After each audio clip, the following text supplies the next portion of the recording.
ورحمة الله تعالى وبركاته. اللهم صل وسلم على سيدنا محمد. كديرين؟ لاباس عليكم؟ تنتمنى تكونوا بألف خير ونعمة وصحة جيدة إن شاء الله يا ربي. ورمضان على وشك النهاية، كنتمنى وإن شاء الله بحول الله يجي أعوام وأعوام حنا كنصوموه بصحة وبخير وهنا وبركة على الأمة الإسلامية يا رب.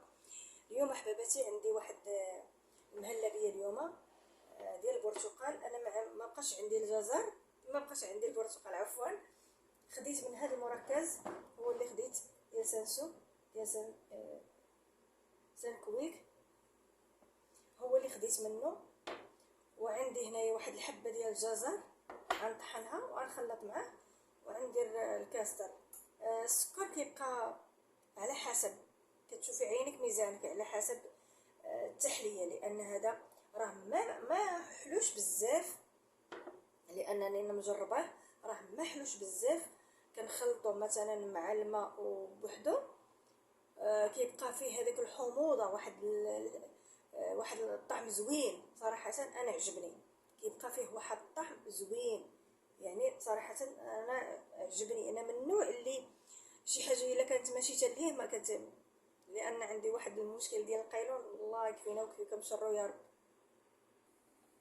هنا بعد ما حطيت الجزر على النار كما كتشوفوا، غنحط عليه البرتقال.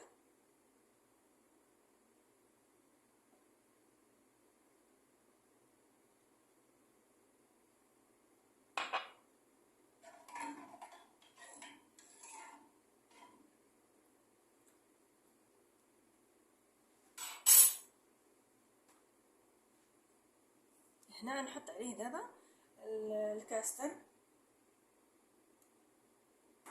بسم الله، اللهم بارك لنا فيما رزقتنا وزدنا خيرا منه.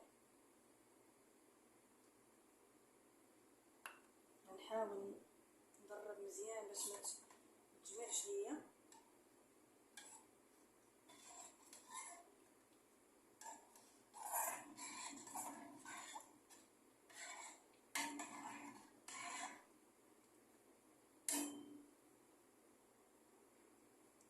بالنسبه للسكر انا اكتفيت بهاد الملعقه الصغيره، لان ما بغيتش الجزر تيكون فيه الحلاوه والعصير فيه شويه فيه حتى هو الحلاوه، ولكن راه فيه طعم الحموضه وريحته راه ما شاء الله. انا بالتجريب مجرباه مرارا قبل ما نحطه في القناه، لانني مجربه وعارفه الطعم ديالو كي داير. واللي عنده البنجر مثلا، كاين اللي ما كيعرفش الباربه باللغه اللي كنقولوا حنا بالمغاربه الباربه، كاين اللي كيحطها مع الجزر كتجي يعني ما شاء الله، يعني واحد تشكيله رائعه رائعه رائعه ومفيده للصحه.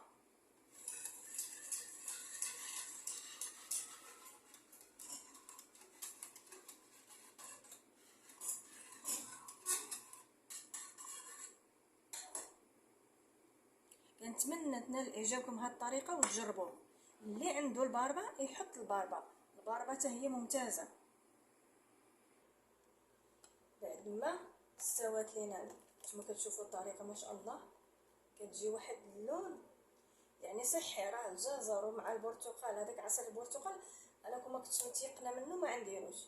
بسم الله، اللهم بارك لنا فيما رزقتنا وزدنا خيرا منه.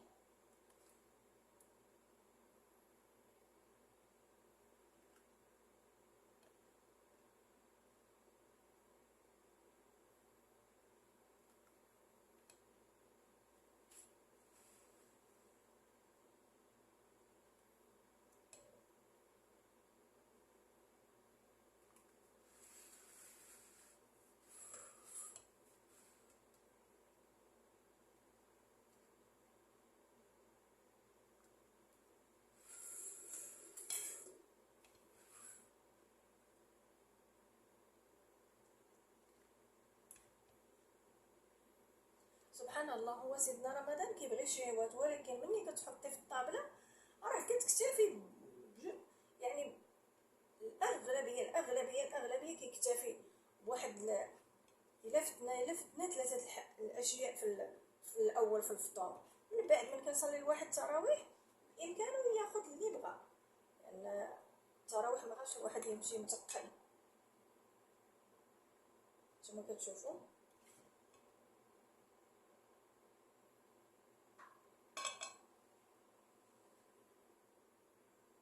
هذا هو الشكل ديال المهلبيه ديالنا.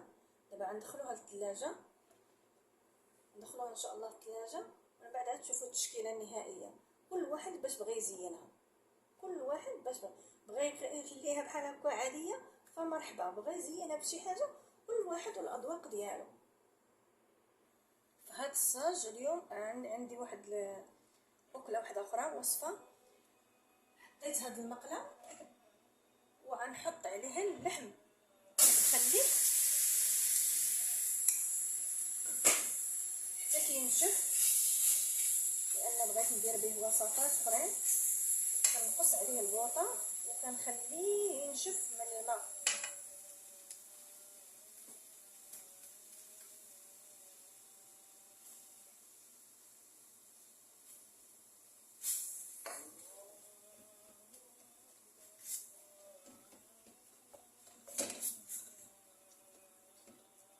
عندي العجينه واجده،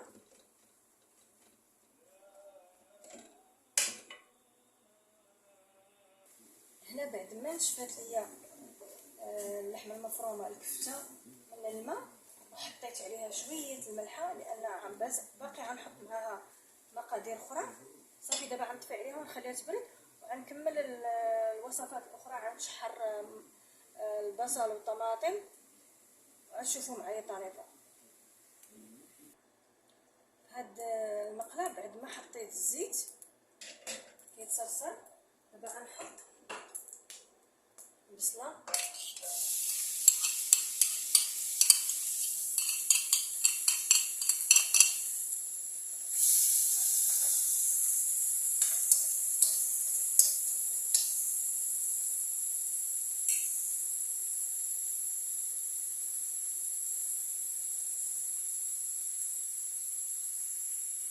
بعد ما تشحرات ليا البصله غنحط عليها الفلفله، بعد غنحط عليها طماطم.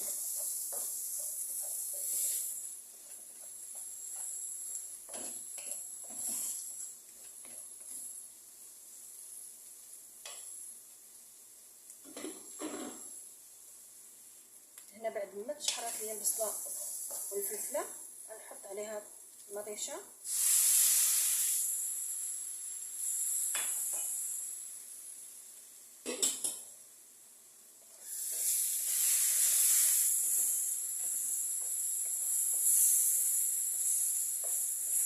انا هنا خديت حبه ديال الطماطم وخديت المعجون ديال الطماطم على حسب كل واحد بغى يكثر بغى ما يكثرش، لان عفوا لان المطيشه الطويله كتعطي واحد اللون ديال الحميرار ديال الطبخ كامل، كيف ما كان ليدام او اي شيء درناه كتعطي سبحان الله كتعطي واحد اللون احمر ممتاز.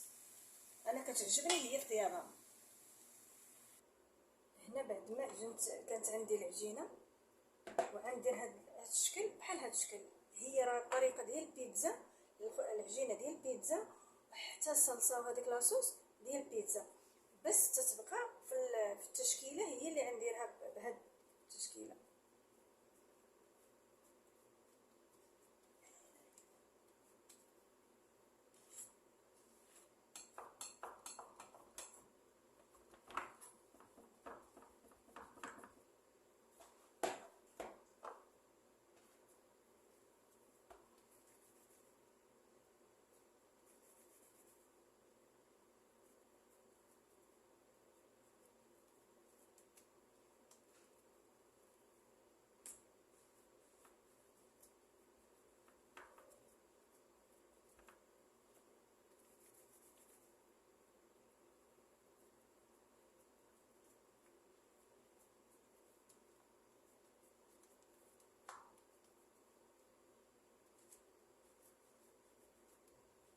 الا خمرات ما تلقى واحد المساحه بعضياتها. دابا غنجيب الشوكه وغنثقبها. بالنسبه للصينيه انا دهنتها بالزيت ورشيت عليها السميده. دابا غنحط صلصه،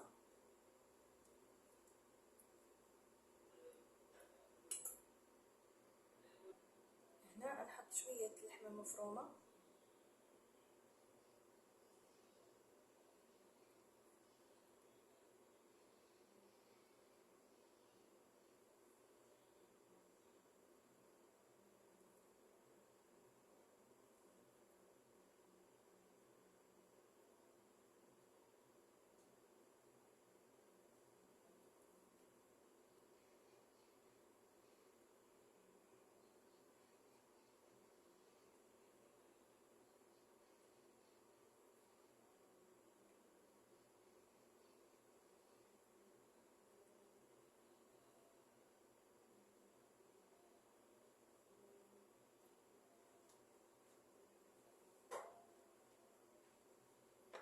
هنا نديرو الزين ديال الزيتون.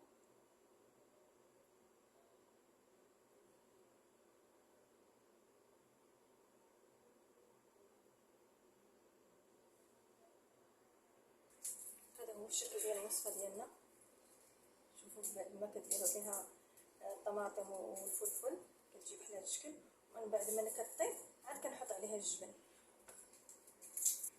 عندي هنايا هاد الصامولي، انا اليوم درت فطور وعشاء في نفس الوقت، ساندويتشات خفاف. اللي بغا كنشد هاد الساندويتش كندهن الطاوه، سواء بغيت ندهنها او ما ندهنهاش كنفتحو من هاد الوسط. بالنسبه لهاد الخلطه اللي عندي انا فيها الجزر وفيها خيزو وفيها البصل وفيها الفلفله وفيها اللحمه المفرومه وشعريه صينيه، يعني هذا الخليط كله وحطيت الزيتون مقطع اطراف، كله كنشدو وكنبقى ندير هاد الحشوه بحال هكا. يعني هذا هو الساندويتش ديال سحورنا يكون.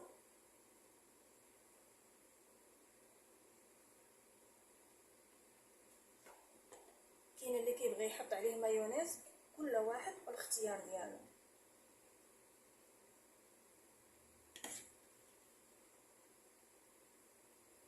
او الجبن كل واحد باش بغا.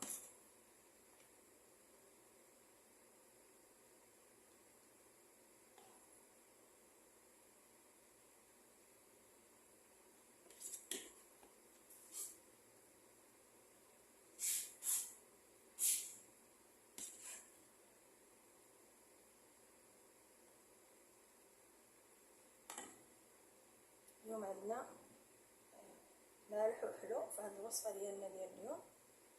كما كتشوفوا كيجيو على حسب الكميه ديال الاشخاص وكل واحد اشنو بغى باش يتسحر.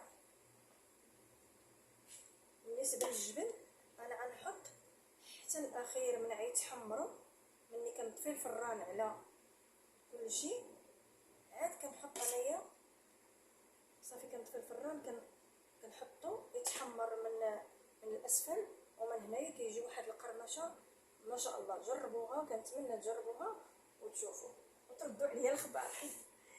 المهم هذه هي الوصفه ديالنا. دابا غندخلها الفرن مع البيتزا. هادو هما الوصفات ديالنا ديال اليوم بعد ما طلعتهم من الفرن. كما كتشوفوا ما شاء الله باقا كاع ما دخلتهاش الجبن، دابا داب. هذه هي بالنسبه للكومير الصغير الحشوه اللي دخلتها ودرت معها الجبن. هذه هي الشكل. كنتمنى تنال اعجابكم هذه الطريقه، وساندويتشات زوينين بالنسبه للوليدات الصغار، بالنسبه لافراد الاسره الصغيره اللي كتكون صغيره بغات شي حاجه خفيفه في الليل. هادشي هو اللي كينفع مع بحال هكا. هذه هي الوصفه ديالنا ديال اليوم بعد ما شوفوا كيفاش جات ما شاء الله. هنا هذا الكومير الصغير باش عمرته بهذيك الحشوه. شوف انا طافيه على الفران، شوف كيفاش جا. هذه بالنسبه للتحليه ديالنا ما شاء الله راه جات. شوف كنتمنى هذه الوصفه تنال الاعجاب ديالكم، وشكرا لكم على الدعم، شكرا لكم على الاشتراك، وكنتمنى ديروا لايك. ورمضان كريم، صيام مقبول ان شاء الله بالصحيحه وبالسلامه ان شاء الله وبالمغفره والثواب يا ربي. وشكرا كل من كيدخل لقناتي من جداد ولا من القدام. شكرا لكم، الف شكر الف شكر قليله في حقكم. نتمنى يومكم يكون سعيد ان شاء الله بالخير والبركه وبالتيسير. السلام عليكم ورحمه الله تعالى وبركاته.